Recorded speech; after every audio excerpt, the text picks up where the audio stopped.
আসসালামু আলাইকুম ওয়া রাহমাতুল্লাহি ওয়া বারাকাতুহু। তো আপনারা দেখতে পাচ্ছেন যে আমি সামনের দিকে যাচ্ছি তো সামনে দেখতে পাচ্ছেন অনেক বড় একটা পুকুর আছে। তো কখনো চাষবাস করিনি। তো নিয়ত করছি যে একটু চাষবাস করবো আলহামদুলিল্লাহ। সবাই দোয়া করবেন আমাদের জন্য।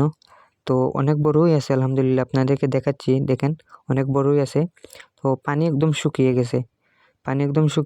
তো চিন্তা ভাবনা করছি, বৃষ্টি তো এখনো হয়নি, সামনে বৃষ্টি হলে মানে চাষ করার জন্য প্রস্তুত করব পুকুরটাকে। তো আলহামদুলিল্লাহ দোয়া করবেন, অনেক বড়ই আছে আলহামদুলিল্লাহ পুকুরটা। তো একটু যত্ন নিতে হবে, এখনো যত্ন নেওয়া হয়নি পুকুরটাকে। যত্ন নিলে আলহামদুলিল্লাহ মাছ চাষের জন্য উপযুক্ত হয়ে যাবে।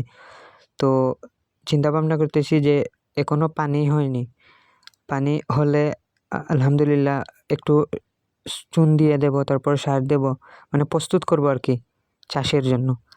তো দেখতে পাচ্ছেন যে অনেক বড়ই আছে আলহামদুলিল্লাহ। সবচেয়ে বড় কথা হলো এটা হইলো আমাদের বাড়ির ভেতরে, এখানে তেমন কষ্ট হবে না আলহামদুলিল্লাহ। তো দোয়া করবেন। আসসালামু আলাইকুম ওয়া রাহমাতুল্লাহি ওয়া বারাকাতুহু।